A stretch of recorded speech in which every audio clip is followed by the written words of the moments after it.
हज़रत मैमुना रज़ी अल्लाह ताला अन्हा, जो हज़रत अबू सुफियान की बेटी है, बेटी की बेटी है, वो किसकी बीवी बनी मालूम है? हज़रत मैमुना। आपको हैरानी होगी, हज़रत इमाम हसन से निकाह हुआ। हज़रत अबू सुफियान की पोती है। अब अगर ये मुनाफिकीन का घर था तो इमाम हसन जो इमाम हसन उनसे निकाह करते हैं, तो इनमें रिश्तेदारियाँ भी रही आपस में। तो बहरहाल ये इख्तलाफ जो सहाबा में हुआ, जो जंगें हुई, वो हज़रत उस्मान गनी के खून के कसास को लेकर हुई, ना कि माज़अल्लाह कोई दूसरा दीन का कोई इख्तलाफ था, कुरान हदीस या नबी पर ऐसा कोई इख्तलाफ नहीं था। वल्लाहु आलम सुम्मा रसूलु आलम। और किसी साहब का कोई सवाल? जमहूर उलमा का, जमहूर कहते हैं मेजॉरिटी को। यहाँ भी बहुत ज़्यादती हो रही है आजकल। ये मौलाई फ़िरका जो है ना, ये निफाक है, क्या है, अल्लाह जाने क्या चाहता है उम्मत में इंतशार करना। और ये तस्वुर इस तरह पैदा कर रहे हैं, सारी दुश्मनी आला हज़रत से, आला हज़रत से दुश्मनी निकालने के लिए कुछ भी बके जा रहे हैं। हुआ ये कि आला हज़रत ने किताब लिखी शरुल मतालिफ़ फ़ी मबअस अबी तालिब, जिसमें अबू तालिब को काफिर लिखा। मगर माफ़ करना, आला हज़रत पहले शख्स नहीं है। आला हज़रत ने ऐसा नहीं है कि आँख बंद थी, नींद से उठे और कलम लिख दिया अबू तालिब काफिर। भाई अबू तालिब के कुफ्र पर जमहूर उलमा का इत्तेफाक है। जमहूर कहते हैं मेजॉरिटी को, उसमें इमाम आज़म अबू हनीफा है। अल-फ़िक़्ह अकबर में वो लिखते हैं कि अबू तालिब कुफ्र पर मरे। इमाम शाफ़ई है, इमाम अहमद इब्न हम्बल है। मुस्नद अहमद में इमाम अहमद इब्न हम्बल ने एक दो नहीं कई हदीसें लाई है अबू तालिब के कुफ्र पर। जैसे मिसाल के तौर पर मुस्नद अहमद में इमाम अहमद इब्न हम्बल हदीस लाते हैं कि अबू तालिब का इंतकाल हुआ, हज़रत अली आए, या रसूलल्लाह आपका बुढ़ा काफिर कुफ्र पर मरा। माता दाल, ये लफ्ज आया अरबी में, कुफ्र पर मरा हुआ। माता अला दाल, कुफ्र पर, गुमराहियत पर मरा। हुजूर ने कहा उसको तंग गले में दबा दे। सही बुखारी के अंदर हदीस है, सही बुखारी के अंदर ये हदीस आती है कि अबू तालिब का इंतकाल का वक्त करीब आया, रसूलुल्लाह अबू तालिब के पास पहुंचे। चचा ला इलाहा इल्लल्लाह कह दे, मैं तेरे ईमान का ज़ामिन। पास में अबू जहल बैठा हुआ था। अबू जहल ने कहा अबू तालिब बाप दादाओं का दीन छोड़ देगा? अबू तालिब ने कहा मैं अपने बाप दादाओं के दीन पर हूँ। यहाँ तक के इमाम बुखारी कहते हैं कि अबू तालिब का कुफ्र पर इंतकाल हो गया, ईमान नहीं लाया। हज़रत इमाम मुस्लिम और इमाम बुखारी दोनों ने लिखा हज़रत अब्बास जो हुजूर के दूसरे चचा ईमान लाए। और ये बुखारी मुस्लिम की हदीस है। बड़ा अजीब दोगला मजहब है इन मौलाइयों का। अम्मार की हदीस उनको मुस्लिम में नजर आ जाती है, वही मुस्लिम में अबू तालिब की हदीस नहीं आती उनको नजर, बुखारी में नजर नहीं आती उनको। बड़ा अजीब दोगला मजहब है इन लोगों का। भाई मानते हो तो पूरा मानो ना। सही मुस्लिम में हज़रत अब्बास हुजूर से कहते हैं मदीने में, या रसूलल्लाह अबू तालिब आपका चचा आपके लिए लड़ता था, हुज्जत करता था, आपकी हिफाजत करता था, आपने उसको क्या फायदा पहुंचाया? हुजूर ने कहा गर्दन तक आग में डूबा हुआ पाया मैंने अबू तालिब को। मेरी रफ़ाकत, मेरी मोहब्बत का सिला उसको ये मिला कि अल्लाह ने मुझे इख्तियार दिया कि मैं अजाब में तखफीफ कर दूँ, कमी कर दूँ, तो गर्दन से खींचकर मैंने तखनों तक की आग में कर दिया। अगर अबू तालिब ईमान लाए तो आग में क्या कर रहे थे भाई? फिर चलिए आप हदीसों को तो छोड़े, इमाम शाफी का मसला के कुफ्र पर इंतकाल हुआ, इमाम अबू हनीफा का मसला के कुफ्र पर, इमाम अहमद इब्न हम्बल का मसलक, इमाम मालिक का मसलक, तमाम अइम्मा हमारे चारों मुत्तफिक है। सूफिया इकराम में आ जाइए, लताइफ अशरफी उठाइए, मखदूम अशरफ सिमनानी कहते हैं अबू तालिब कुफ्र पर मरे। तो आला हज़रत के बारे में पूछते हैं, जो कि भाई आला हज़रत ने लिख दिया, तो उनसे पूछे कि इनके बारे में क्या कहते हैं जनाबा। मखदूम अशरफ सिमनानी, हज़रत ख्वाजा निज़ामुद्दीन औलिया की किताब है अल-फ़वाइदुल फ़वाद। निज़ामुद्दीन औलिया कहते हैं अबू तालिब बीमार हुए, हुजूर गए और कोशिश की कि अबू तालिब ईमान लाए, मगर कोशिश काम ना आई और अबू तालिब की मौत कुफ्र पर हुई। जब जनाजा जाने लगा तो हुजूर बार बार हाथ ऊपर उठाते फिर नीचे कर लेते, हाथ उठाते नीचे कर लेते। ये कौन लिख रहा है? निज़ामुद्दीन औलिया। और सैयद है वो भी, मखदूम अशरफ जहांगीर भी, सिमनानी भी सैयद है। बार बार हुजूर हाथ उठाते नीचे करते। साहबा ने अर्ज़ किया या रसूलल्लाह आप हाथ उठाते नीचे करते, हुजूर इससे पहले आपने किसी के जनाजे में ऐसा नहीं किया। फरमाया अजाब के फरिश्ते नाजिल हुए, करीब था कि अबू तालिब को जनाजे से उठा कर ले जाए, मैं बार बार वास्ता दे के रोकता हूँ कि अल्लाह के वास्ते थोड़ी देर रुक जाओ। ये कौन लिख रहा है? बरेली के मौलाना अहमद रज़ा नहीं लिख रहे हैं। सारी गालियों का खाता आला हज़रत के खाते में डाल रखा है तुम लोगों ने। भाई ये निज़ामुद्दीन औलिया की अल-फ़वाइदुल फ़वाद है। सरकार गौसे आजम का क़ीदा है कि कुफ्र पर हुई। दाता गन बख्श लाहौरी कश्फुल महजूब में लिखते हैं कि अबू तालिब का इंतकाल कुफ्र पर हुआ। सबे सनावी शरीफ में अब्दुल वहाब बिलग्रामी रहमतुल्लाह लिखते हैं कि अबू तालिब का इंतकाल कुफ्र पर हुआ। तो सूफिया और औलिया का भी एक पूरा तबका है जो अबू तालिब को कुफ्र पर मानता है। अब उसके मुकाबले में हदीसों को, सही हदीसों को छोड़कर किस्से कहानियां जो लाते हैं, तो याद रखिए ईमान किस्से कहानियों से साबित नहीं होता। मुहद्दिसीन का एक उसूल है, बहुत इल्मी बात बोल रहा हूं, अल्लाह करे कि आप समझ जाए।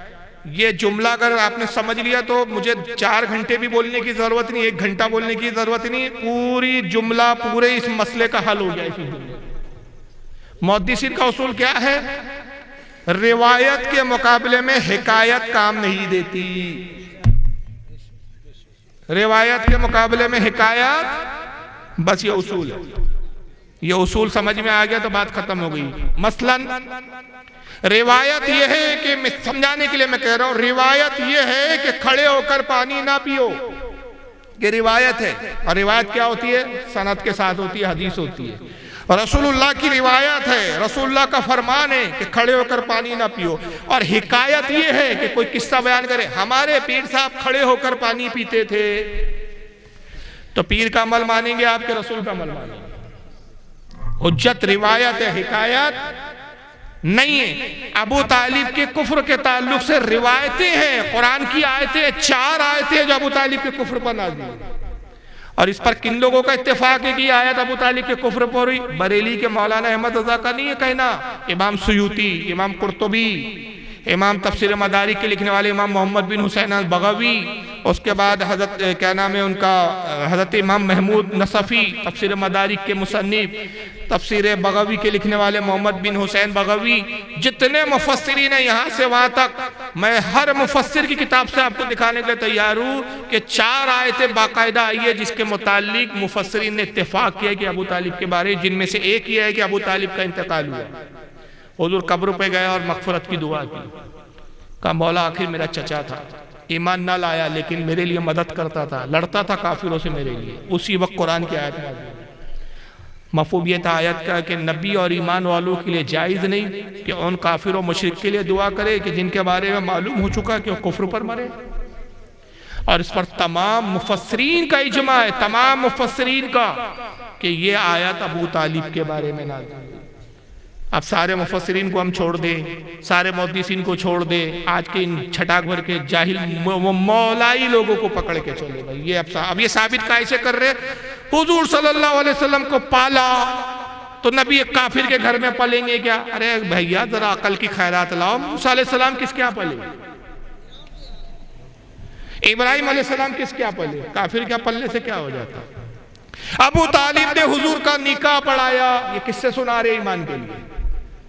अरे भाई ये कहां से मसला पढ़ लिया है कि काफिर निकाह पढ़ाए तो निकाह नहीं होता? निकाह की जो शर्त है वो क्या है? 3 शर्तें निकाह की बुनियादी। निकाह पढ़ाने की कोई शर्त ही नहीं है निकाह की। पहली शर्त है महर का होना, दूसरी शर्त है 2 गवाहों का, मुसलमान गवाहों का होना, तीसरी शर्त है इजाब व कबूल, मर्द और औरत का एक दूसरे को निकाह में कबूल करना, तीसरी शर्त है ये जो खुतबा देते हैं खतीब साहब, काजी साहब, ये सब मस्तून तरीका है। और अबू तालिब ने जो खुतबा दिया था जनाब, वो भी किताब सीरत हिशाम और क्या नाम है सीरतुन नबुवा इब्ने इसाक की सब में मौजूद है। उसमें उन्होंने कोई अल्लाह की तारीफ तौसीफ नहीं बयान की थी, वो खुतबा नहीं दिया था जो आज आप और हम देते हैं। उस वक्त तो शरीयत ही नाफिज नहीं हुई थी।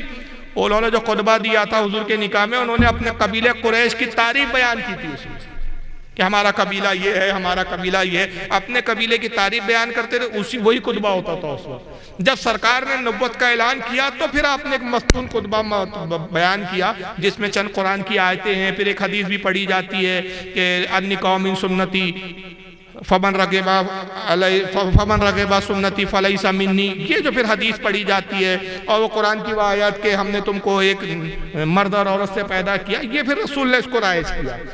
उससे पहले तो शरीयत नाफिज ही नहीं हुई थी, तो कौन सा खुतबा पढ़ लिया था अबू तालिब ने? अबू तालिब ने निकाह पढ़ाया तो इससे मुसलमान हो गए। तो इससे कहाँ साबित होता? तो भाई जितने सहाबा थे जो शादीशुदा थे उनके निकाह किसने पढ़ाए थे? उनके निकाह किसने पढ़ाए थे? कुफार और मुशरिकीन नहीं पढ़ाए थे ना। हजरत उमर का निकाह, हजरत उमर का भी ईमान लाए भाई, बड़ी उम्र में लाए। अबू बकर का भी लाए, कवारे थे जब ईमान लाए थे। तो हजरत सलमान फारसी जब ईमान लाए, उनके बारे में आता है कि 150-250 साल उम्र थी। कोई तो 150 लिखता है, कोई 250 साल लिखता है। तो क्या कवारे थे कि उस वक्त शादी नहीं किए थे इन लोगों ने? सैकड़ों उम्र दराज साहबी थे जो शादीशुदा थे। एक भी कोई माइकल आला ऐसी रिवायत दिखा सकता है मुझे कि जब वो ईमान लाए तो हुजूर ने कहा तुम्हारा निकाह कुफ्र में हुआ था, लिहाजा वो निकाह दुरुस्त नहीं है, दोबारा निकाह पढ़ाओ।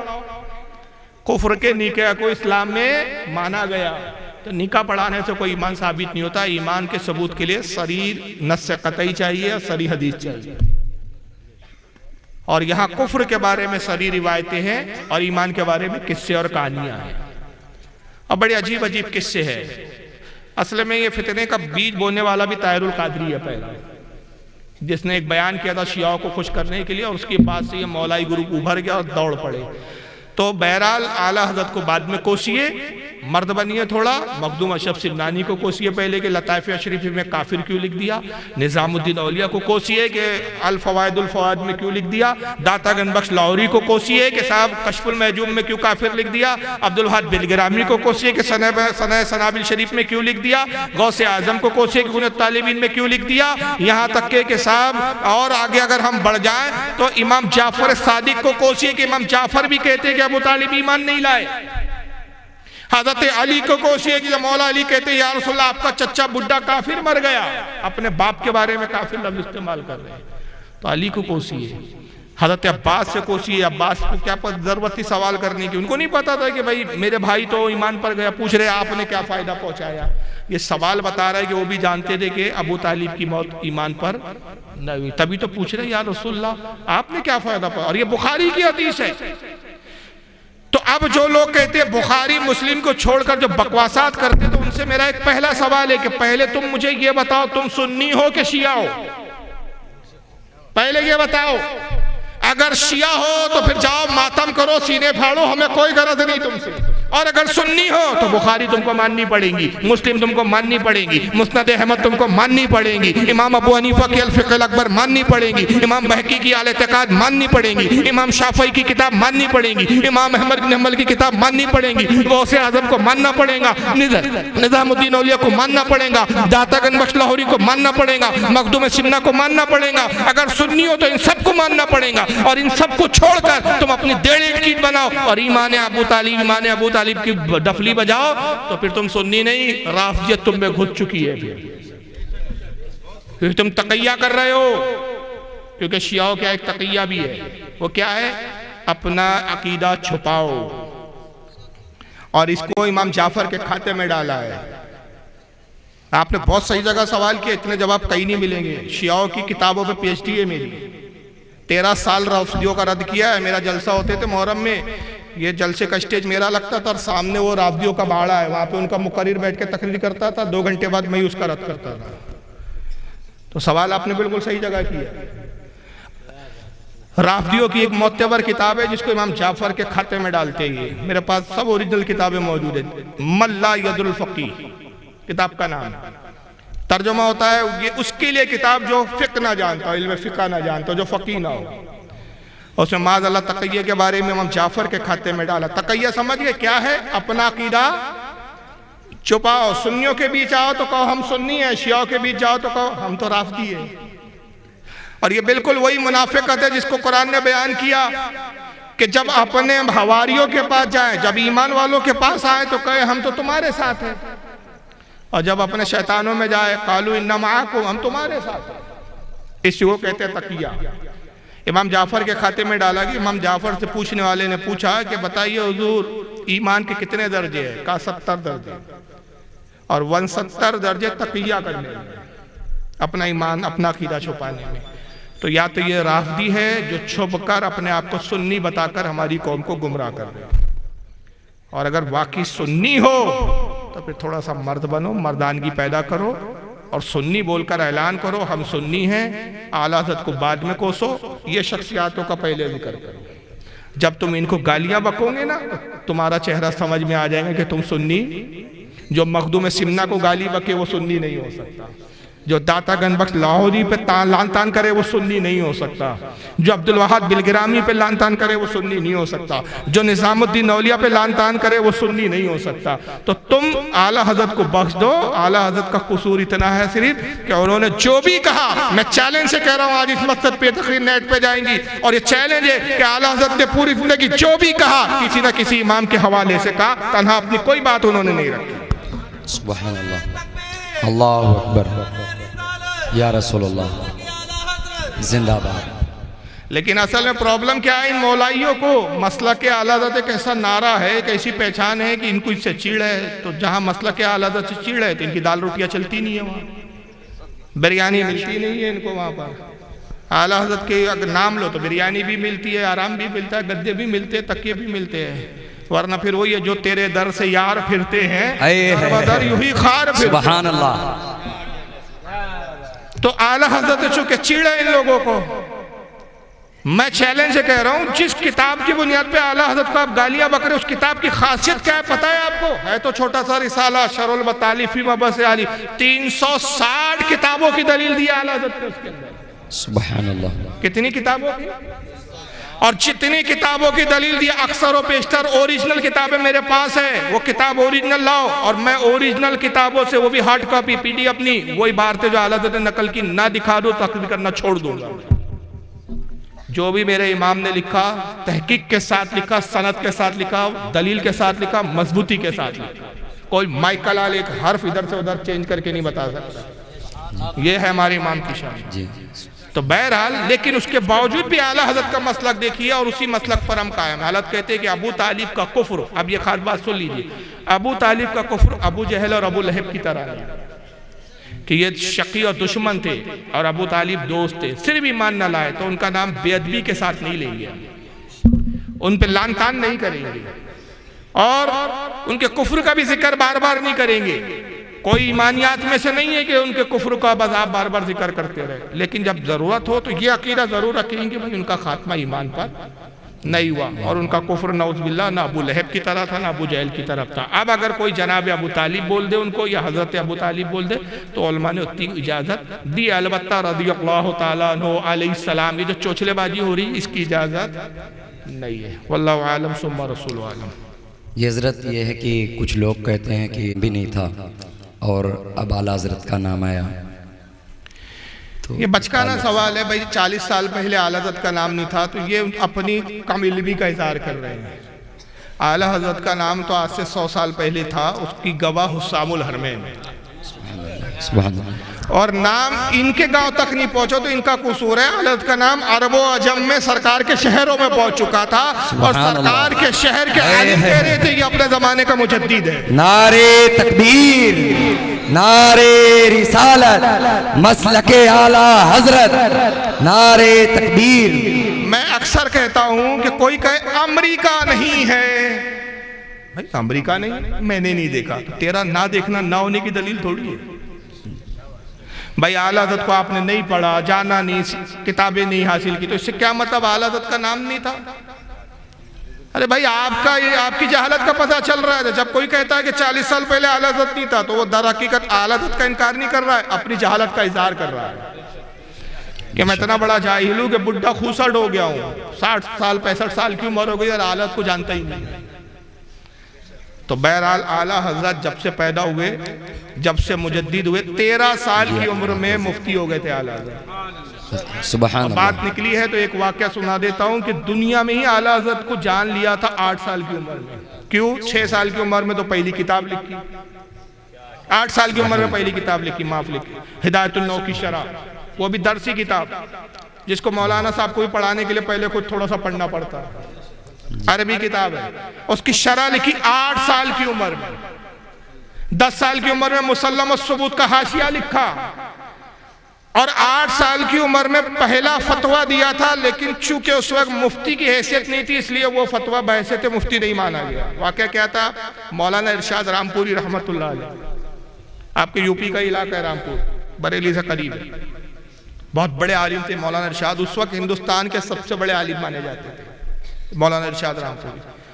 उन्होंने एक फतवा दिया और वो फतवे की तस्दीक के लिए आला हज़रत के वालिद अल्लामा नक़वी अली खां की बारगाह में भेजा कि आप भी इसको पढ़ ले, अगर सही हो तो तस्दीक कर दे, गलत हो तो इस्लाह फरमा दे।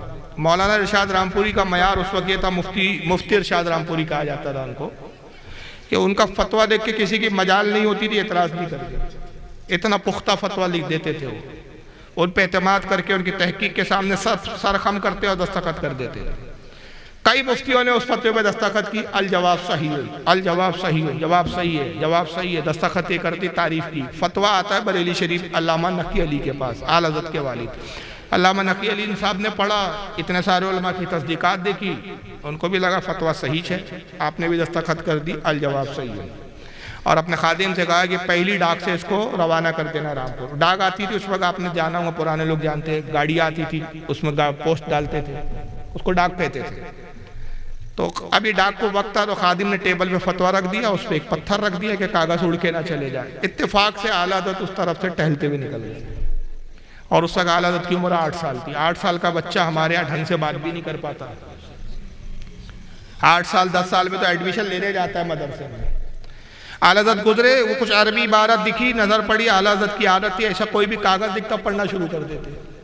पढ़ने का बड़ा शौक था, पढ़ना शुरू कर दिया, और वहाँ पे पढ़ा तो आपने कलम लिया और नीचे लिख दिया कि लईसा बिस्सवाब, लईसा जवाब बिस्सवाब। इस तरह कोई जुमला था, मुझे याद नहीं आ रहा। मफहूम ये था कुल मिला के कि ये जवाब हरगिज़ दुरुस्त नहीं है, हरगिज़ दुरुस्त नहीं है, मतलब दुरुस्ती नहीं, हरगिज़ दुरुस्त नहीं, इतने मुबालगे के साथ लिखा। खादिम साहब ने वो फतवा उठाया और वो डाक में भेज दिया, वो फतवा चला गया रामपुर। मुफ्ती इरशाद रामपुरी ने देखा, अल जवाब सही हो, अल जवाब सही हो, और देखा तो साहब वो जवाब सही नहीं है, एक दस्तखत और फ़कीर अहमद रज़ा। तो मैंने कहा ये कौन अहमद रज़ा पैदा हो गए मुफ्ती जो मेरे फतवे को चैलेंज कर रहे हैं, किसको भेजा गया था? खादिमों मुरीदों ने कहा, शागिर्दों ने कहा, हुजूर हम भी नहीं जानते। कहा नकी अली खां की दस्तखत के नीचे दस्तखत है, इसका मतलब ये मुफ्ती साहब का ताल्लुक बरेली से है। तो मैं भी उस शख्स की ज़ियारत करना चाहता हूँ। ऐसा हिंदुस्तान में कौन पैदा हो गया जो मेरे फतवे को कहता है जवाब सही है? मैं खुद बाज़ाब्ता बिलमुशाफा जाके मिलूंगा, बरेली जाने की तैयारी की जाए। साहब वो बग्गियाँ वगैरह चलती थी उस वक्त, पालकी बग्गी का इंतज़ाम हुआ, बग्गी में बैठे बरेली शरीफ पहुँचे। जैसे इत्तला हुई अल्लामा नकी अली खां को, बड़े तेज़ी से घर से बाहर आए, कहा हुजूर कैसे आना हुआ अचानक बगैर इत्तला के? कहा मौलाना मुफ्ती साहब ऐसा ऐसा हुआ। कहा देखा तो आला हज़रत की दस्तखत। बहरहाल अल्लामा नकी अली ने बुलाया, कहा हुजूर अगर आप तार दे के मुझे पूछ लेते कि कौन है जिसने दस्तखत की है तो मैं आपको जवाब देता। खामों का आपने जहमत की, ये हमारे साहबजादे हैं, बच्चे हैं छोटे, अभी तो पढ़ रहे हैं, शरारतन ऐसा लिख दिया हूँ, खामों का आपने जहमत उठाई। तो मुफ्ती इरशाद रामपुरी ने कहा अच्छा ये आपके साहबजादे हैं? मैं तो समझा कोई बड़े माहिर मुफ्ती है जो दारुल इफ्ता में बैठते हैं आपके, और उन्होंने दस्तखत में ये कहा है, लिखा है कि जवाब सही। अच्छा बुलाइए ज़रा आपके शरारती बच्चे से ही मिल ले, अभी तो शरारत समझ रहे हैं। आला हज़रत के घर में लाड़ का नाम था अम्मन मियाँ। आपने खादिम को आवाज़ दी, कहा जाओ अम्मन मियाँ को बुलाओ। आला हज़रत आते, 8 साल का नन्हा सा शहजादा चला आ रहा है। साहबजादे ये आपने लिखा है? जी हमने लिखा है। कहा बेटा इस उम्र में शरारत जेब नहीं देती, मियाँ ये फतवा है, मामूली तहरीर नहीं है, फतवा के साथ ये मजाक, और फतवा दीन का हुक्म होता है। आप कहते हैं उस्ताद हुजूर आप इसको मजाक ना समझे और इसको शरारत ना समझे, सोच समझ के दस्तखत की गई है। सुभान अल्लाह। अच्छा सोच समझ के ये दावा है? तुम्हारे अब्बा जान ने तो दस्तखत की, अल जवाब सही, और साहबजादे कहते फतवा गलत। कहा हुजूर यूँ नहीं, आप अब वालिद साहब के साथ गुफ्तगू करें, नाश्ता करें, खाना खाएं, कुछ थोड़ा सा आराम करें और इजाज़त दें कि फ़कीर इस फतवे की गलती को तहरीर के साथ तहरीरन अर्ज करे। कजाओ इजाज़त है। कमरे में गए और 14 गलतियाँ निकाली इस फतवे में साहब, कि इस फतवे में 14 खामियां जिसकी बुनियाद पर यह फतवा सही नहीं। मुफ्ती इरशाद रामपुरी ने देखा, पढ़ा, आंखों से आंसू जारी हुए, कलम लिया और कहा यही फतवा सही है, मैं तस्दीक करता हूँ। और कहा अल्लामा नकी अली साहब मुबारक हो, आपको वो साहबजादा पैदा हुआ है, मेरी निगाह देख रही है, वक्त का मुजद्दिद होऊंगा। अब बड़े बड़े उलमा इसकी बारगाह में जानो तहदब करते हुए, वो आला हज़रत की जात है भाई। 8 साल में हिंदुस्तान का सबसे बड़ा मुफ्ती पहचान गया था, अब आप नहीं पहचान पाए तो उसमें आपका कसूर। दूसरा सवाल हज़रत ये है कि आजकल लोग ता करके उनके तरफ बड़ी तेज़ी के साथ माइल होते हैं और देवबंदियों के पीछे नमाज वगैरह पढ़ना, और बोलते हैं नमाज तो नमाज है, किसी के पीछे हो जाती है। तो इस ताल्लुक से आप क्या चलिए फरमाते हैं? बस ये आखिरी सवाल, क्योंकि 2:15 हो रहे हैं, जवाब देते थे मेरे ख्याल से 2:30 हो जाएंगे और यहाँ से भी निकलना भी है, मेरी रवानगी भी है। तो पहला सवाल तारिक जमील। तारिक जमील अभी मैंने लैपटॉप बंद कर दिया वरना उसका फरेब दिखाता, 1 नंबर का नौटंकीबाज है। मैं चिढ़ के नहीं कह रहा हूँ, तहकीक की बुनियाद पे कह रहा हूँ। उसके रद्द में मेरी कई वीडियो नेट पे मौजूद है, आप देख सकते हैं। उस जाहिल को तौहीद ही नहीं मालूम, दुआ करता रहो, कहते हैं अल्लाह जमीन पर उतारा। हाँ, उसकी दुआ है, मेरे पास वीडियो है। ए अल्लाह जमीन पर उतारा, तू हमारे सामने हो तो हम तेरे सामने लुटपुट होते, तेरे कदमों में मचलते हैं। फिर कहता है अल्लाह ये दुनिया मैली हो गई है, गंदी हो गई है, अब ये साफ नहीं होगी, तू अपना झाड़ू ला और इस झाड़ू से साफ कर। ये अल्लाह की शान बता रहा है खबीस। जन्नत का किस्सा सुना रहा है कि जन्नत में हूरें होंगी और ये होंगी, तो उसमें कहता है कि जब जन्नती जन्नत में जाएंगे तो फरिश्ते आ जाएंगे और कहेंगे, सलाम करेंगे, सलामुन अलैकुम, सलामुन अलैकुम। फरिश्ते कहेंगे तो कहेंगे जन्नती खुश होंगे, आज फरिश्ते हमें सलाम करें। अभी वो खुश हो ही रहे होंगे कि मेरे रब का अर्श यूं खुलेगा और अल्लाह सामने आके कहेगा सलामुन मिर रब्बिर रहीम, अब तुम्हारा रब भी तुम्हें सलाम करता है। तो अल्लाह को जिस्म के एतबार से मानता है, दरवाजे खुल रहे हैं, खुल जा सिम सिम, फिर अल्लाह आ रहा है, सामने आ रहा है, सलाम कर रहा है, इस तरह की बकवासात करता है। तो एक जाहिल किस्म का शख्स है जिसको न तहजीब है न तमीज़ है, और ख़ुद उस पर उसी की जमात के कई लोगों ने फतवे लगाए। मिसाल के तौर पे हज़रत यूसुफ अलैहिस्सलाम की उसने तौहीन किया था बीच में, और एक मौजू रिवायत बयान की कि यूसुफ अलैहिस्सलाम को जो है माज़अल्लाह गधे पे बिठाया गया मिस्र में, चेहरे पे कालक मली गई और उनको बाजार में घुमाया गया और लोग उनके मुंह पे थूकते थे माज़अल्लाह। तो ये हज़रत यूसुफ की जब तौहीन की यूसुफ अलैहिस्सलाम की, उसी के जमात की मुफ्तियों ने उस पर फतवे लगाए कि ये तो कुफ्र है, तूने नबी की तौहीन किया। तो बड़े नौटंकी के बाद उसने बहरहाल तौबा किया। ऐश परस्त आदमी है, औरतों का रसीला, औरतों में बैठता है, ये सारे वीडियो नेटों पर मौजूद है, आप देख सकते हैं। तो ये एक आलिम की, एक मौलवी की फितरत नहीं है। लोग सिर्फ इसलिए पसंद करते हैं कि रोता धोता बहुत है, नौटंकी बहुत करता है, एक्टिंग बहुत अच्छी करता है, गाने गाता है, भाई गाने भी है इसके। तो बहरहाल वो एक फित्तीन किस्म का शख्स है जो खुद उसकी जमात के लोग उसको सही नहीं मानते। अब रह गया वाबी के पीछे नमाज पढ़ना, तो किसी भी बदअकीदा के पीछे सुन्नी सही अकीदा की नमाज नहीं होती, इसलिए कि नमाज के लिए पहले ईमान शर्त है। बेशक ईमान होगा तो नमाज दुरुस्त होगी, और ईमान ही ना हो तो फिर नमाज नहीं हो सकती। अब मैं इसके लिए एक मिसाल देता हूँ आपको। आज के जलसे की सदारत हज़रत पीर तरीक़त फरमा रहे हज़रत फ़तेह मोहम्मद साहब क़िबला दामत बरकातुहुल आलिया, हज़रत अल्लामा मौलाना फ़तेह मोहम्मद साहब नमाज पढ़ा रहे हैं। माशाअल्लाह पीर भी है, आलिम भी है, हाफिज़ भी है, कारी भी है, और मौलाना आशिकुर रहमान साहब के खलीफा है। आशिकुर रहमान साहब हुज़ूर मुजाहिद मिल्लत के खलीफा है। बेशक सुभान अल्लाह, ये सिलसिला है इनके खिलाफत का सजरा है। तो माशाअल्लाह पीर तरीक़त भी है, आलिम फाजिल मुफ्ती कारी सब नमाज पढ़ा रहे, सही अकीदा है। 1000 लोग इनके पीछे नमाज पढ़ रहे हैं। नमाज खत्म हुई, हज़रत सलाम फेरा और ऐलान किया, हज़रात बहुत बड़ी गलती हो गई, मैं माफ़ी चाहता हूँ। जब नमाज पढ़ा रहा था मुझे ख्याल नहीं था, दौरान नमाज मुझे याद आया कि मैंने बगैर वुज़ू के नमाज पढ़ा दी।